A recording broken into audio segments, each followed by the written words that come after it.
for those of you who haven't been to Scott Manor House, it's in Bedford, just off the basin, and it's an old historic house, one of the oldest houses in Bedford. I forget what the date is for it. But we've been invited every summer, and they put programs on all year round. But every summer they started going overdrive, and they try to have a different event every week. And it could be an artist that does painting, somebody actually does Lego, builds cities out of Lego. So different things like that. So one of the offers was that we as a Turner group would come for a week and display our wares, and also it's an opportunity to sell them. And also an opportunity to turn, so we can set up our turning lathe there. Let's see here. This is what it looks like now, of course, is wintertime.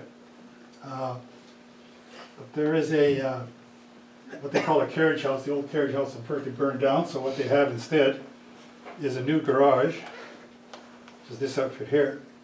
And that door opens up, and there's a beautiful like grassed area all the way around with trees. So it's almost like you're in a park.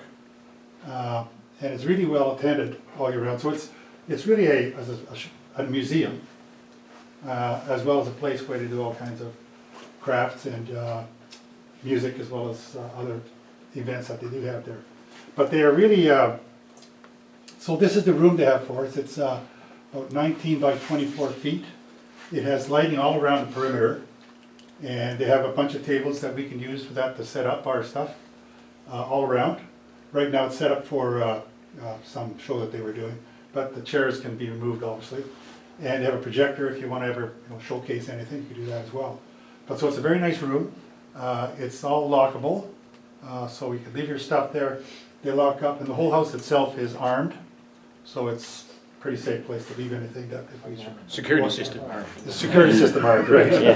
Good correction. I'm sitting there with its 45. Yeah, right.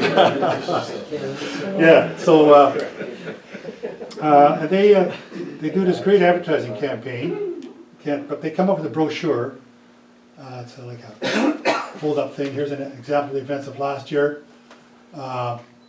The events usually take place between 1 and 4, so our displays would happen between 1 and 4 from Monday through, I think it's Saturday, right? We have? At least Friday. Yeah, at least Friday. So Monday to Friday, 1 to 4, with the exception of Wednesday. Wednesday we would have the opportunity to go to 8 o'clock. And one of the reasons they recommend that one is because there's music on the Wednesday evening usually, so that draws a lot more people in, and also people that come and look at whatever displays are going on there. So it's a really, I mean, it's I think a very great opportunity. It's got a lot of traffic going through there, and they're very enthusiastic about having us. I mean, they really think it's a great idea. The other thing, which I don't know if you ever heard of this individual, I hope I have it here somewhere. Where's the name? Anyway, apparently there's a Turner, which I wasn't familiar with his name, and they don't know if you can get a hold of him or not. But he's a guy that apparently specializes in turning from the 1800s. So I don't know if he has equipment from that period and so forth. And they said that they'll try to get in touch with him and see if we're game to do that. George Hoskins is Yes, that's the name. That's yeah. right. Yeah. That he would probably come along and do a demo as well, which would be to our benefit too, because I would like to see something like that. So He uses a pole lathe. yeah, so I think that'd be kind of cool as well. So it'd be a whole deal altogether. I think quite an event, and I think the opportunity, to me, it's ideal in the sense that if you're all preparing stuff, as I know you all are, for the competition, you can just take all that stuff that you're into the competition and just move it out there in July for that 1 week event, either to sell or just to display. Catch-22 is not a very big one, is that they want 10%, they're asking 10% of anything we sell. So that's not a big deal. You sell something for $40, they want $4. So it's kind of a token thing. It's almost, it's kind of odd that they would even ask for that, but that's the only condition they have. And for that, there's no cost to us. They will help us in any way they can. It's got an open line. If you've got any questions, they're prepared to to help us out any way we can. Any special needs we have. They hire about 3 summer interns, and these students are kind of dedicated to doing all the advertising. So they'll prepare the brochure, for example, and every week they'll put a different brochures. Now, if you've ever been down to Bedford Highway, you see this sign by that spa, where you turn off to go under the bridge, that's their sign for Scott Manor House. So everything they do gets advertised week by week. So they would automatically advertise that, Nova Woodturners would be a group coming in next week for display. So the advertising opportunities are pretty good, I think. And they do distribute widely because their audience is, well, any tourists or anybody in Halifax, Bedford, Sackville, they're all people that will show up there. And I say lots of events, and it's a nice park, nice place that many people visit. And it's a So- different- it would be a different group that comes here. Oh, yes, The fuel junkies show up here. yeah, very much so. That would be a different slice of society. Yeah, and people are interested in different kinds of art too, right? Because they do different displays, so you have painters and you have, what do you call, potters and all kinds of different people that have come through there over the years. So people are quite familiar with that and some would come back and others are just new people that have come in. So I think it's a real opportunity for a different audience, I think, as well as an Yep. existing one. Yep. So I mean, if you have if you want to sell stuff, I think there's a good opportunity there. Because it's a very large tourist attraction too during the summer. It's one of the kind of the places people go in Bedford if they're there. So I would really recommend it. Catch-22 is I'm away in July because otherwise I would be, I'd volunteer to kind of coordinate things in terms of, people who want to let me know if they want to participate. And so we can kind of plan for that and get stuff in place. And so we get the lathe out there if we want to do that. The lathe and I set up, by the way, because they will clear out that garage. I was in the garage, and it's got some stuff stored, but a lot of that stuff gets used in the summertime, so it gets taken out of the garage. So it's really a wide open space, huge garage door, opens, lots of good lighting in there.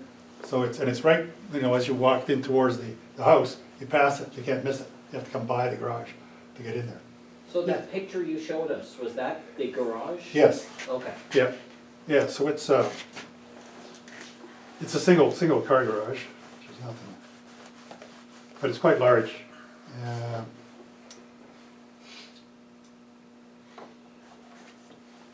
So The interior picture was the one, you showed us a picture of some tables and that? oh, yeah, that's the, And was that in there? no, that's in the house. That's a separate meeting room? Ah, Yeah, so, where's the other one here?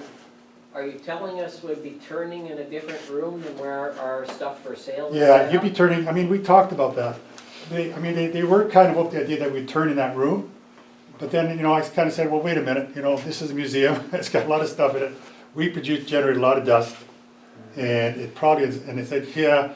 And then we're gonna suggest that actually outside this room, but on the room is actually on the back, on this side, on the left side of the house, where see that slope coming out there? It's the room back in there. There was actually, the other thought they had is you can go outside of that room, there's a door that goes to the back, and there's a patio. And they thought, well, you might be turning out there. The unfortunate part is that the patio is not as wide as they thought it was. It's basically a slope for people in wheelchairs, and then there's not much room there. So you couldn't have people standing around looking at it like that. So it probably is not too feasible. So I kind of myself suggested, I don't think it's a great idea. And they kind of thought about it and said, well, yeah, if we produce a lot of dust and junk, it's not to have it in there. But it's close enough that people, because they mill around, right? It's set up in a way that that's the other thing, to have a tea room.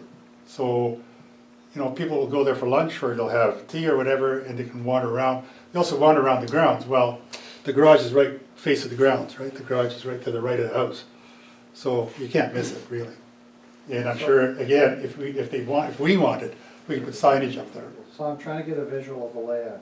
Yep. Parking, you walk past the garage to get to the house? Yes. Yep. So then, that is the ideal spot to turn. There. So. And if that's the case, then you would need at least 2 people, one on the lathe and one in the house? Yes. Yeah. Per shift? Yeah. Now the options are is how much you want to do, right? I mean, you don't. They're saying you don't have to be there. I'm just trying to get it clear in my Yeah, head, so it's exactly. like. No, you're right. So the driveway runs by here. There's a street on this side. The driveway turns in and then goes past the garage and up to the house. And there's a small parking space in front of the house. And the rest is lawn all the way in front of the garage and all the way out. There's a few houses in the background, but on the other side there's no houses. That faces a huge lawn area. And as I said, a lot of people would be milling around there on that lawn. They wouldn't all be in the house. They'd be out there with their drinks or whatever. So they couldn't miss it. If there's somebody turning, it's not difficult to draw a crowd. You know, once a couple of people start gathering, they see a little noise, people will come. And again, if we want a sign out there, like what somebody just stick a sign on the side of that garage, you know, on the outside of it or wherever, I'm sure that they would arrange to do that. If you look at it from two angles, one is, it's great promotion for the club for turning, Mhm. and the other side of the fence, if we want to sell, there's a ready audience That's to it, go yeah. into the store. And there There'd are be two two people separate that show up. functions as far as working there. Mhm. Yeah.